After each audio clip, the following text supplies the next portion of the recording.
Hi, I am here with Giselle Allen and Robert Hayward, who are both performing in Puccini's Tosca with Opera North, and that's coming to the Lowry on the 9th and the 11th of March. Giselle is performing on the 9th of March as Tosca, and Giselle has literally amazing background, performing with the Irish, the Welsh, the English national operas.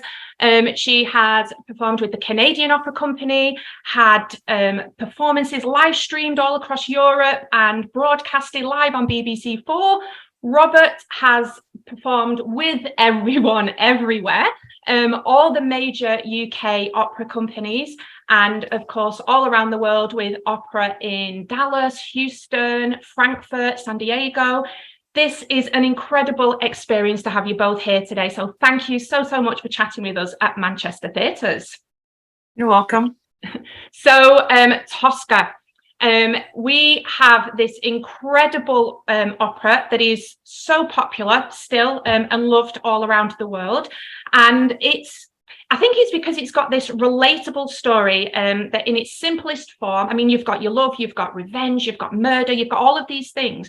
But in its simplest form, you've got this love triangle that people possibly can relate to. Now, obviously, this is one with an extreme ending, let's say, but you've got this love triangle between, obviously, Robert, your character is in love with Tosca, Giselle's character, who doesn't love him back.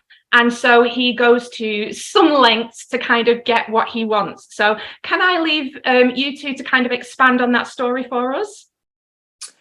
Do you want to go, Rob, first, or? I'll go first then, shall I? I mean, it is a love triangle. I mean, I think that one of the things I find about Scarpia is that it's not just he's in love with her, he absolutely adores her. I mean, I just think that there's something incredibly special about her that he feels so strongly about, and that he will go at any length to try and win her love. And when he can't win her love, then he tries to win her in other ways, which are not so pleasant, and by using his political intrigue and his political power and his physical power. I mean, I think it's a fascinating story because you have got the extremely effervescent and arty Cavaradossi with doing his paintings in the cathedral, and then you have this extraordinarily powerful woman who I think that probably Scarpia is somebody who's not used to having a powerful woman. I think we wonder what his home life's like. Does he have a wife? Does he have children? I don't know. Maybe he does. I like to try and invent some sort of a backstory, but I think it's the tugging, the pulling of power between the two, between Tosca and Scarpia, is so strong, and it makes for an incredibly vibrant, passionate, and physical opera, which really, I mean, when it just hits you right in the face. I think, particularly in this production, which we've been involved with before and are doing again, it has a really very strong communication with the audience about this power triangle, about the different fights that go on between the three characters. Sounds incredible.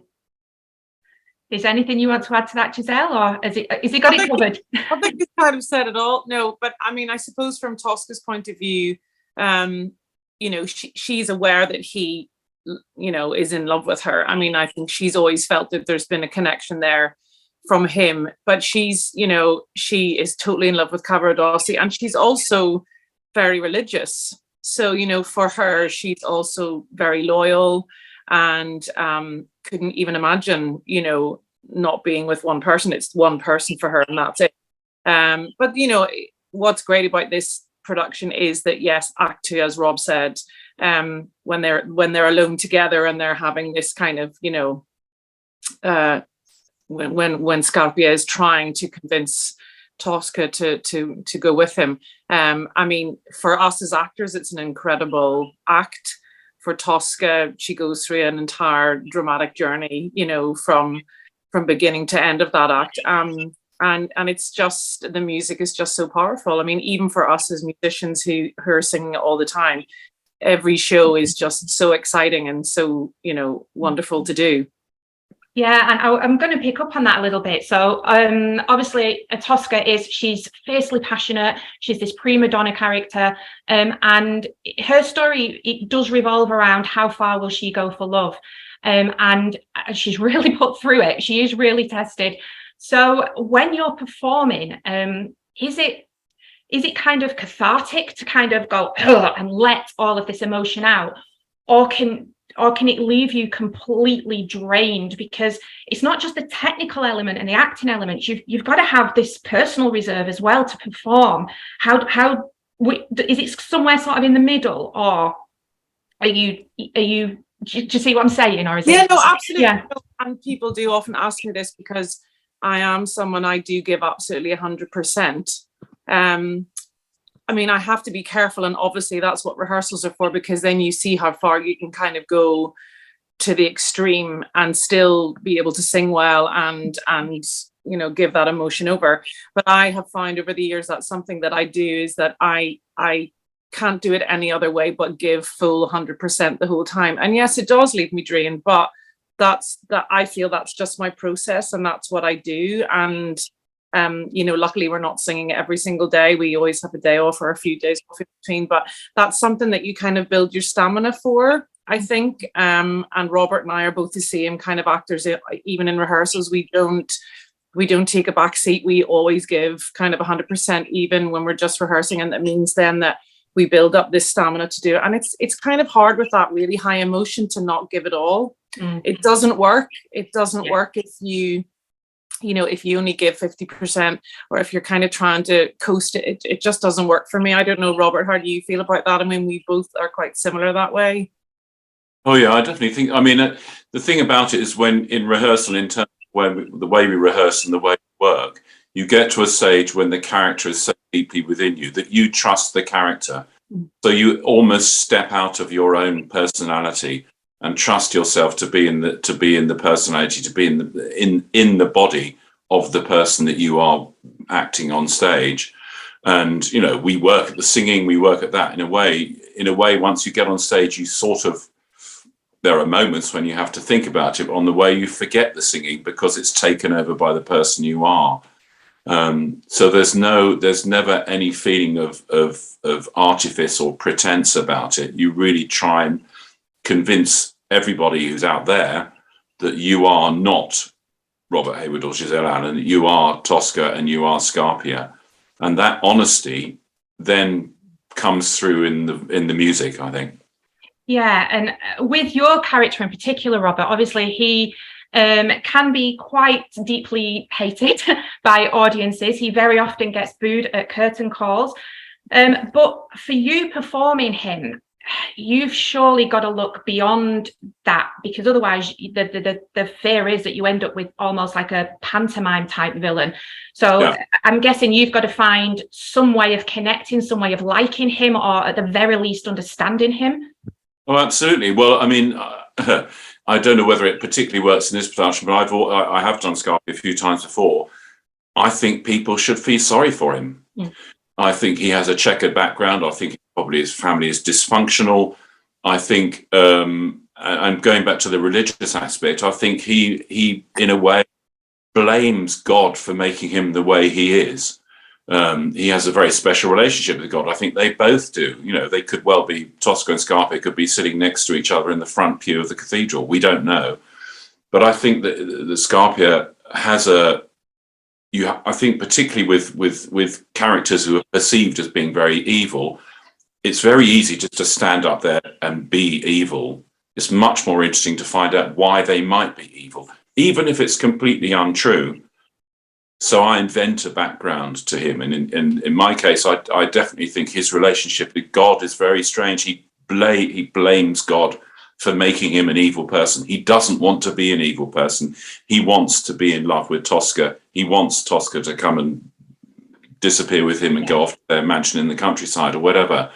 And he firmly believes that if he does the right thing, she will do it. And because she doesn't, the other side of him takes over. and he blames God for making him that sort of making him have that reaction in a way. Yeah, that is so interesting to look at it from that viewpoint. And like you say, he is this, so he's the chief of police, and he does have this privilege, this power, this authority, and he uses it in ways to get what he wants and who he wants. Now, this kind of idea has obviously been more prevalent in the news over the last few years with movements such as Me Too. Is this something that you've seen now? It is being more kind of spoken about in a more free, accessible manner. Have you noticed a change in audience reactions to the situation, maybe even to your character, Robert? Is there a change there, or is it just kind of something that runs and sits parallel alongside it? Well, I mean, obviously we're all very, very, very aware of the Me Too and how amazing things that have been changing in people's minds, which can only be for the better of humanity. I mean, when people boo me at the end of the opera, I suppose I feel that's a badge of honor in a way. But it's I don't necessarily whether it's different. It's difficult to tell from an audience's reaction, because at the end they either boo or they applaud or whatever. But in a way, we're still on stage being that person, and it's always difficult to walk out at the end and see what the audience's reaction is, because you're still in the character that you are. So there's always that sort of slight sort of, what's going on here, really. Maybe it is. I mean, I think this production digs into that side of things, the Me Too thing, very strongly, particularly obviously in Act 2 when it's very apparent, and it's horrific, and we all know what's going on in these respects and what has been happening historically recently.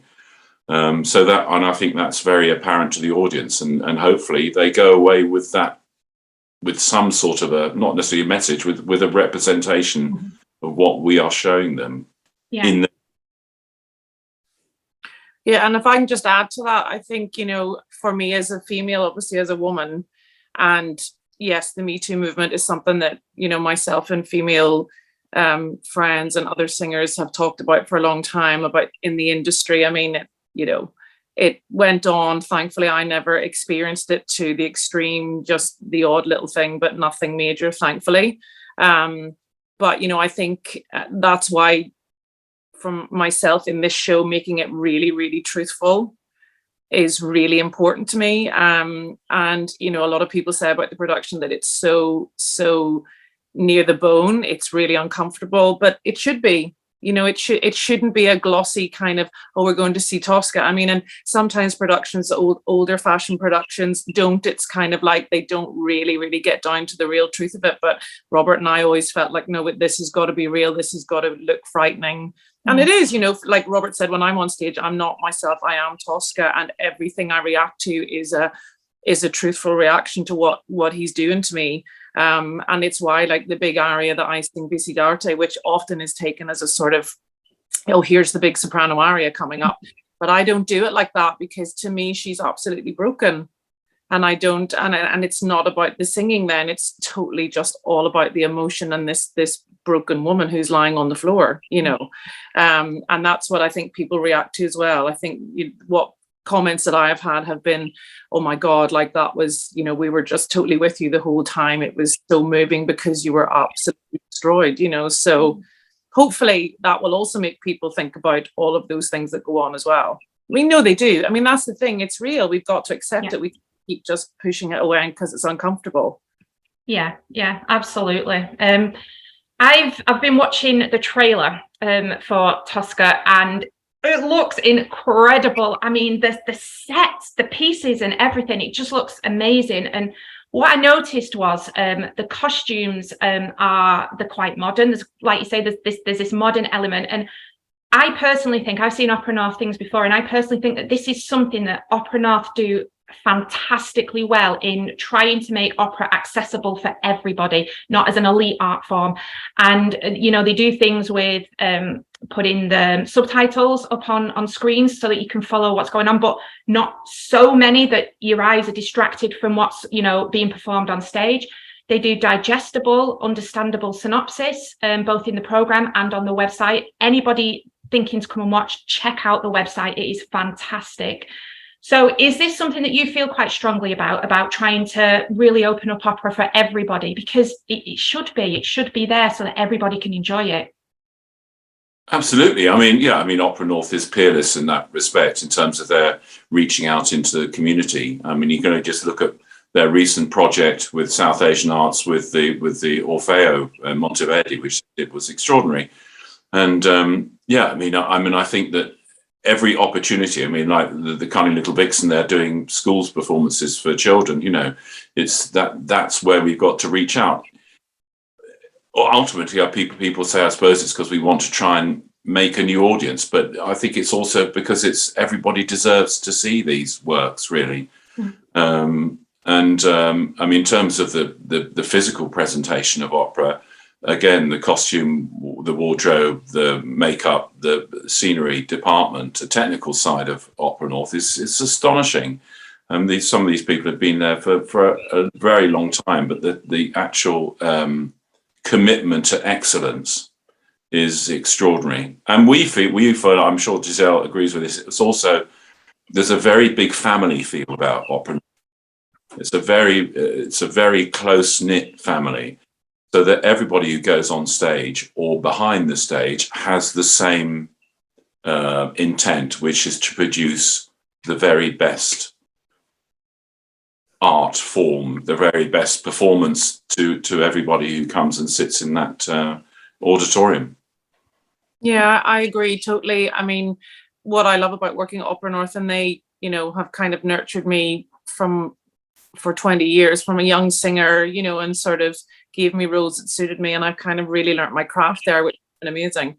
But the drama is as important as the music there, which you don't always get in some opera companies. That's maybe sided more towards the music. But what I love about Opera North is that it is the whole picture, the whole piece, everything. And the ensemble, like Robert says, that it's a team effort and everybody gives absolutely everything. And it is the most wonderful place to work. And, when I was a kid, I was a musician, but I wasn't a singer, and I didn't really go and see opera because we went to orchestral concerts. We didn't go to opera. I mean, there wasn't much opera going on in Northern Ireland, to be honest with you, during the Troubles. So we didn't have that privilege. But my daughter now, she comes and sees most things that I do, and Robert is right. Those kids just need to be exposed to it. When I was a young singer, I worked for Clontar Opera Farm. I don't know, Clontar Opera up in Cheshire. It's a young student thing, and we used to go into schools and do workshops and things. And we went into some really rough areas where kids, really deprived areas. And we put the kids in a scene, and we gave them all a little part to play, a little acting part. And they were absolutely amazing. And they were just like, oh my God, I didn't know you could do this. They just loved it. And the fact is, if even a couple of those kids suddenly thought, wow, I'm going to try and go and see an opera. And they did. They came to the dress rehearsal, went crazy, loved it. So that kind of educational work too is really important. It's really important. Yeah, absolutely. Yeah. And I've got that feel from both of you today that, the story and the acting and the drama is just as equally important as the music. But we do need to give the music a little bit of a shout out because we haven't talked about it yet. Puccini's score. So it's just so emotive. It gives you goosebumps on your goosebumps. And is there musically technical things aside, is there a piece or a performance in Tosca that maybe you don't perform, but you think, oh, I've got performance envy, like I say, range and things like that aside, that you think, I just wish I could perform that song? Do either of you have that piece? Yes, I don't get to sing the Te Deum, but Robert gets to. And that is one of my most favorite pieces in all of opera. It's absolutely incredible. And Robert just is amazing in it. It's just, and it's full chorus, full orchestra, cannons going off. I mean, it's like, it's incredible. And it's the best ending to any act in opera, I think. And I listen to it and just think, oh, sing that. So therefore, that means I've got to say Visitarte, of course. And as a former countertenor, I don't think I probably could have got up to the high notes that Giselle excels in. And I think what I think is wonderful about Visitate, not just the way Giselle does it, which is extraordinary, is where it sits in the piece, in the middle of all this mayhem and violence and despair and excitement and oh good heavens, there's suddenly this absolute pouring out of a truthful soul, and I think you also get that with the particularly, because I mean Scarpia doesn't really, apart from the TDM, he doesn't in theory get an aria with the two tenor arias, particularly E Luceva una Stella in Act 3. But I think the thing about Visitate is it stops the show and it makes people suddenly go, hang on a minute, have we got this right? Do we really know what's going on here? There's a somehow Tosca grabs hold of the show, and it's sort of like, for me, it's like the pivotal aria in the whole show, I think. Yeah, it's one of those operas, I think, that has got something for everybody, because it's rooted in such good or bad humanity, and it isn't afraid to kind of play with the line, that very close line between love and hate as well. So yeah, I just think people should come along and watch it. And do you have any last messages for anybody who is maybe wanting to come along but is a little bit nervous because they've not seen opera before? If you've got any words of encouragement for them? I would just say that, you know, even when it's in a different language, like you say, there's surtitles, so they'll not be totally confused, but also the music kind of speaks for itself. I mean, when you hear Puccini, it's just all in there. The emotions are there, and people will be able to recognize it even if they've never heard it before. They'll recognize love, that, like you said, they'll recognize the relationships on stage. They'll be able to like see something in most of it and go, oh yeah, I get that. So don't just come along and just, you know, enjoy it and let it wash over you. Yeah, absolutely. Music is a universal language that can be understood by all. Yeah, I mean, I absolutely agree with that. I mean, I think it opens your eyes, it opens your ears, and I think you'll find that you will be sitting on the front of your seat, not sitting back. Yeah, fantastic. Thank you both so much for chatting with us at Manchester Theatres. As we said, you can catch Puccini's Tosca by Opera North at the Lowry, and Giselle is performing on the 9th of March and Robert is performing on the 9th and the 11th of March. So please come along and experience something like you have never experienced before. It's going to be fantastic. Thank you both so much, and all the best. Thanks very much. You're welcome. Thank you. Thank you.